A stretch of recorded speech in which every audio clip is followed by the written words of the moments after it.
what we were talking about before going to live, Larry, your understanding is that the war is going to happen between Iran and the United States. What is your take on the latest movement on the part of the United States?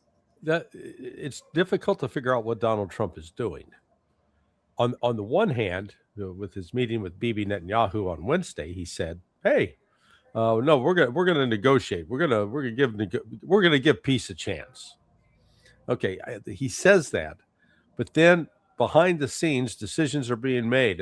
A significant deployment of the U.S. Air Force F-35 um, combat aircraft are being sent over this weekend to the Middle East. Now, if you're negotiating in good faith, why are you doing that? There are also talks now of, he mentioned they'd ordered one aircraft carrier to prepare to deploy. And then there were media reports that I forget which one stationed off the coast of Venezuela, that they were ordering that to go to the Middle East. But now that's been changed because they got some problems on board that aircraft carrier. I've learned. But still, the U.S. is trying to build up force. What doesn't make sense to me is they've got two basically vectors of attack. They're supposedly attack from the sea, and this means that carrier task strike group that's down in the Arabian Sea, south off the coast of Iran. That's capable of launching both. The Abraham Lincoln, they've got a Marine squadron of 10 F-35s. And if they're flying in stealth mode, which means all the armaments are packed inside the plane instead of hanging off the wings, they have a combat radius of about 600 miles. Now, those ships are, I'm told, are stationed 1,000 miles offshore. Okay, if you got a 600-mile radius and you're 1,000 miles offshore, you're still 400 miles shy. So let's assume that they bring the ships in 100 miles offshore. They still can only fly about a third of the way to Tehran. So they have very limited range, is number one. Then the destroyers, the three destroyers that are there, they carry a contingent of missiles. Normally, if they're not doing a land-based attack, they would carry about 96 Aegis missiles for air defense. But because it's going to be a land-based attack, they're going to carry around 50 Tomahawk missiles, and then that leaves them with anywhere between 36 and 46 air defense missiles. Okay, do the math. If they have an inbound missile coming at them from Iran, an anti-ship missile, they're going to fire off 2 missiles from their air defense system. Well, if you only got 36 or 46, let's go with 46, that means you can withstand 23 attacks before you got to pull out. What happens if Iran launches a swarm attack with 50 missiles and drones? Boom, man, they are out. They're out of ammunition to the ability to defend themselves on the first day. And the land-based F-35s, they are flying. We got public press reports yesterday that they've landed at the air base in Jordan that the U.S. has put a lot of money in. Okay, from there it's roughly 900 miles to Tehran. Again, it's got a 600-mile range. That's a direct line, but they can't fly a direct line in theory because both Iraq and Saudi Arabia have told the United States, you're not flying over our territory. So that raises the question, is the United States just going to tell them, screw off, we're going to do it, and you can't do nothing to us? That's possible. But then they get to the issue of how do you refuel these planes? Yeah, we can send all the air refuelers, but where are they going to be positioned? Because the Chinese reportedly have given the Iranians a radar that looks out 700 kilometers or so. You know, you're about out 400 miles, and that's where roughly they would need to be. They would need to be refueled about 200 miles from the Iranian border. So militarily, this does not make sense. These people are crazy. But I'll close with this. Sorry for the long rant.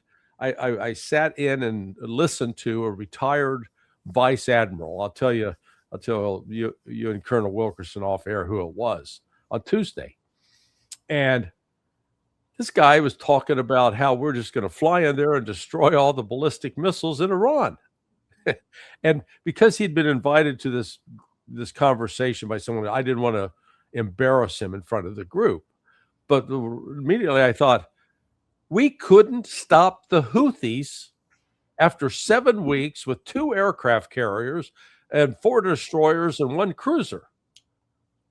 And we're going to go into Iran, which has an actual air defense and an actual air force and is, 9 times the size of Yemen, and we're going to find all their ballistic missiles and destroy them? Madness. Absolute madness. Sorry for the rant. Yeah. Great. Colonel, your take on what Larry just said. Well, I have a little bit different take because I spent 4 years planning these things at U.S. Think Pac when it was the preeminent command, and then incidentally provided all other commands, including European Command, but principally Central Command, all its forces. They flowed through us to them at that time. There's all kinds of tanking available for flights coming off of carriers, not just big Air Force tanking, but also Navy tanking, 2 or 3 of which are on the carrier accompanying the planes. And they can turn around fairly fast, and they dump their fuel fairly fast too, especially, I'm told, I've never seen this, but I'm told in the F-35s and the ER extended range F-15s. So the tanking that we have, if it's, 60, 70% of it there, is adequate to support some pretty long legs, not forever, but for at least initial strikes. The second thing I would say is this 1,000-mile line reminds me of the line, and I'm sure it's probably based somewhat on the same criteria that we had in the Pacific when we planned to fulfill OPLAN 5001, which was essentially defense of Japan against the Soviet Union, but preempted by or started by an attack on the Western Front. We had 11 or 12 carriers and sometimes 15 that we would sortie, and none of them would cross the 1,000-mile line until they got the okay. And that was a, if you will, Chairman of the Joint Chiefs and possibly even Secretary of Defense decision to do that. It didn't have to go to the president, but it did have to go to one of what we call then the National Command Authorities, President and Secretary of Defense. I refuse to use war. It's not in my religion to use war. So we anticipated of the number of carriers we could sortie, and at any given time, probably with maintenance and other things, it was 7 or 8. We'd lose 50% of them as we crossed that line. Because at that point, the Soviets had submarines that could hit us. They had sea skimmers that could hit us. And they had really fast missiles that came in and dived on us that could hit us. And they had bombers. So we knew we were going to lose carriers. I don't think that that's much different now, given the high technology that I'm told Iran has in some of its ballistic missiles, especially the velocity ones. So we can anticipate losing a carrier. I don't care what the vice admiral or whomever said, we can anticipate losing a carrier. And that means 5,000 people in the water.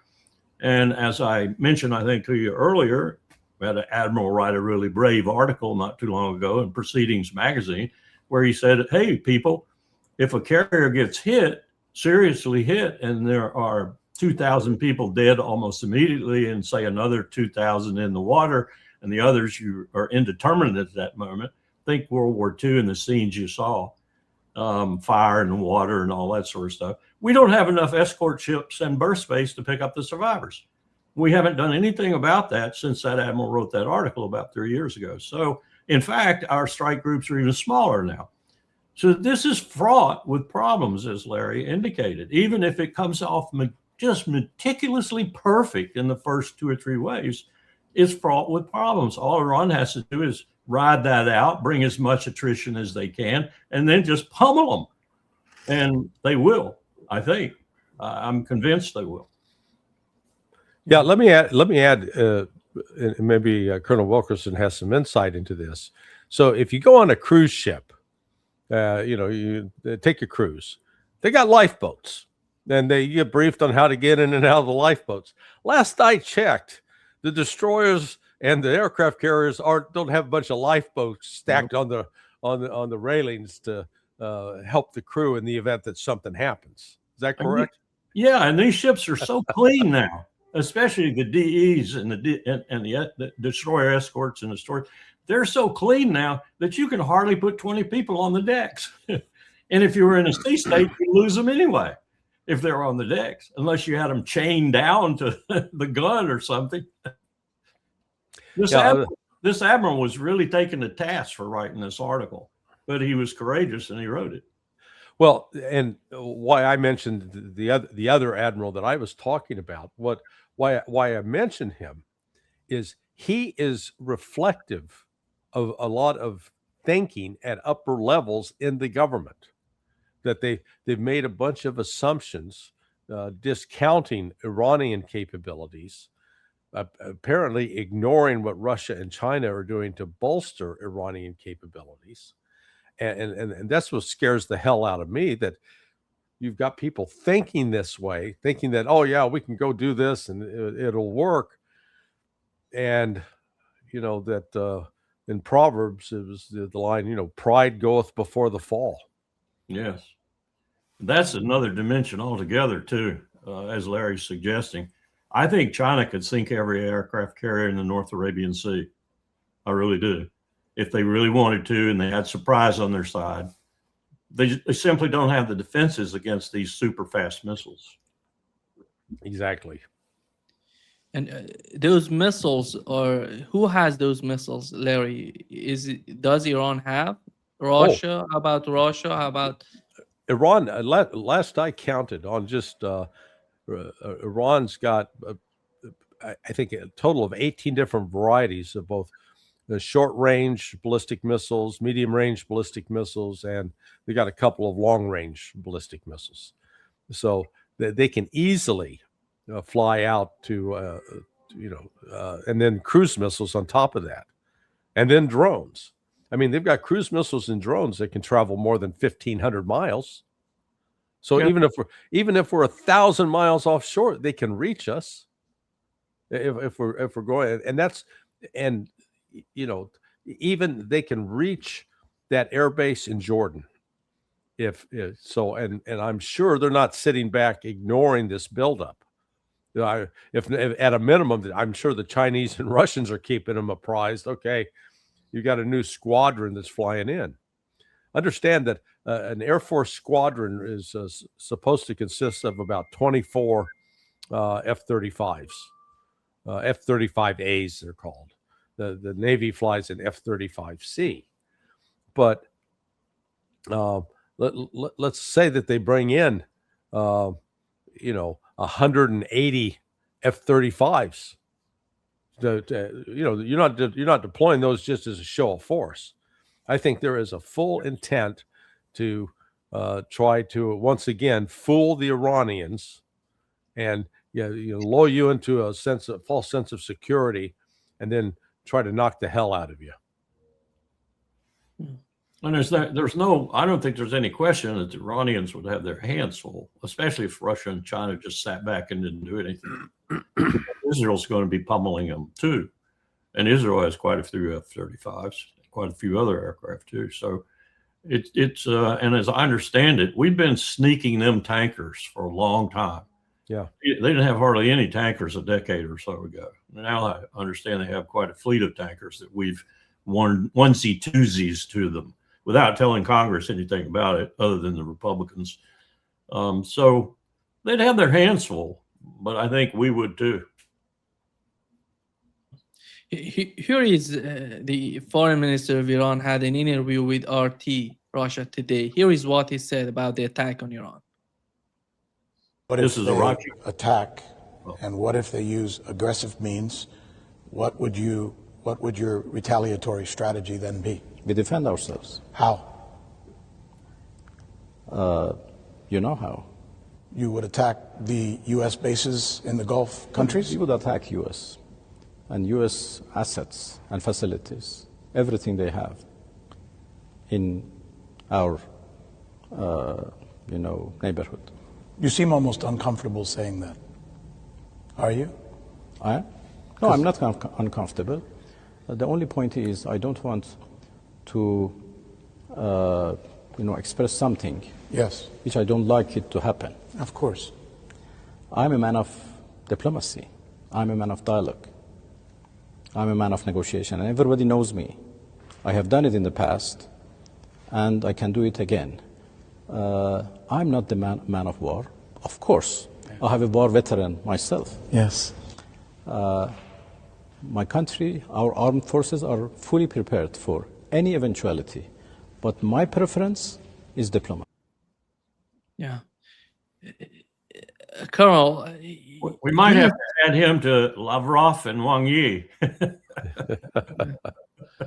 he's so. When I was in Iran and talking with top officials, so close to Arakchi, I didn't talk with Arakchi, but I talked with, deputy foreign minister. They're feeling the same. They don't like it, but they see the attack is coming. They have to do something. But you don't see that sort of hope in the military, in Iran, in the intelligence military. They say the war is coming 100%. Nothing else, they don't see, because they see what is happening in Ukraine with the negotiations. They see that's all you can see. That's all you can, understand. Nothing gonna come out of negotiations with the Trump administration. That's why the war with the United States is gonna happen. Colonel, do you think that at this particular moment, and you've mentioned how prepared is the United States to attack Iran, and I know how prepared Iran is because I talk with many of them in Iran, and do you think Netanyahu is achieving what he wanted to achieve for such a long time? He wanted to achieve this moment, in my opinion. We'll only know that when the bombs start going off, because that's what Netanyahu wants. And one of my greatest fears is that Trump will, at the last minute, either achieve some sort of diplomatic deal or that he will accept, or have cold feet about what Larry and I were just talking about. And Netanyahu will use a nuclear weapon. Not only will he attack conventionally, but when it goes sour for him, and he'll use a nuclear weapon. It won't be a threat this time.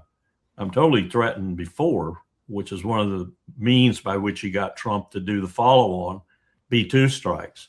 Absolutely committed to doing them, because if he didn't, he'd use a nuclear weapon. And he was going to use it on Florida, the preeminent site. I don't doubt that for a minute, and I don't doubt that he'd repeat that process, and I don't doubt, furthermore, that he would use it if Trump were to stand him up. Then where would we be? I think that would be the beginning of the end for a lot of things in the region, and maybe a lot of things in half the world, because then we've started a nuclear conflict. Larry, Nima, let me just add one other thing. I keep hearing this scuttlebutt that I'm positive, and Larry can probably give more insight in this, but I'm positive Saudi Arabia has a deal with Pakistan. I'm not even sure that weapons, at least part of them, if not a complete set, is already in Saudi Arabia. Mm-hmm. I would be surprised in this set of circumstances right now that Iran wouldn't have something like that, either created by themselves and hidden, or gotten from Pakistan. I remember dealing, I've said this many times, with the A2Con network, and the Pakistanis, particularly in the ISI, almost worshipped A2Con because his mantra was, and with some legitimacy, all these bastards who aren't Islamic got the atomic bomb. The atomic bomb is going to go to some Islamic countries too. And of course, Pakistan was it. He's called the father of the bomb in Pakistan. I mean, he's like the Manhattan Project in Pakistan. And I don't disagree with their rationale from a purely military point of view. Yeah, lots of people who hate your guts have nuclear weapons. Maybe you ought to have a couple. Yeah, on that point. So an interview has resurfaced from several years ago, more than 10 years ago, with former CIA operations officer Dewey Claridge. I knew Dewey. Dewey set up the Counterterrorism Center. He'd been in charge of the Contra program for a while, preceding Alan Fires. And he said, more than 10 years ago, that Saudi Arabia had nukes that they were given by Pakistan, because Saudi Arabia had helped finance Pakistan. Now, that got some pushback. Our friend Ray McGovern said, I don't believe that. But just last week, when Rick Sanchez was in Tehran, he interviewed for the former IRGC commander, who reiterated, Saudi Arabia has nukes. So they have them. Now the question is, how do they deliver them? That's a whole nother issue. Yeah. But, this is a volatile situation. And, one other point I've been making is this recent obsession of Israel with getting rid of Iran's ballistic missile capability. Well, see, the story we're told about the 12-day war was, Iran barely laid a glove on us. Yeah, we shot down 90% of their missiles. Well, if you shot down 90% of their missiles, why are you so keen to get rid of them? Because the reality was they didn't shoot down 90% at all. If you go with the ratio that they shot, that only 10% got through, then okay, yeah, you're an engineering professor. You got a science background. I'm gonna give you a math test here. 458 buildings in Tel Aviv were damaged. Yeah. So if they shot down 90% and only 10% got through, how many did they shoot?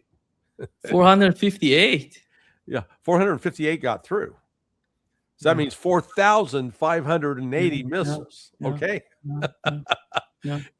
And Wow. what's fascinating is if you go out and do any of the artificial intelligence search engines, and you ask the question, well, how many missiles got through? They all repeat the Israeli propaganda. Oh, it was nothing. And we shot down 90%, and they did minimal damage. But what's fun is when you start pushing back at those artificial intelligence engines, and you say, hey, you're full of crap. And you start typing in other information. They come back sort of sheepishly going, okay, yeah, that's a good point. I didn't look at that. So, but my point in all of this is Israel suffered significant damage in that 12-day war. And I think Iran foolishly and stupidly stopped the war. They should have continued on. They should have gone on until they had forced Israel to surrender. And I think they could have done that with their ballistic missiles. The Western estimates, the intelligence estimates are, it sounds like the same people who write about the Russians.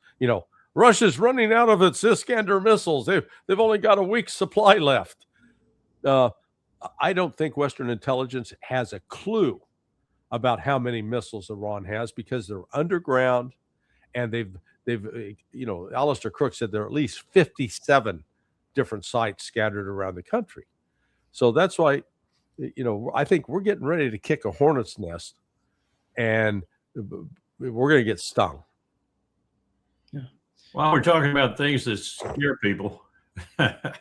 And I wouldn't put it past our intelligence community not to know a hair about this, because many of the people that we dealt with at the time are gone now, either dead or retired or whatever.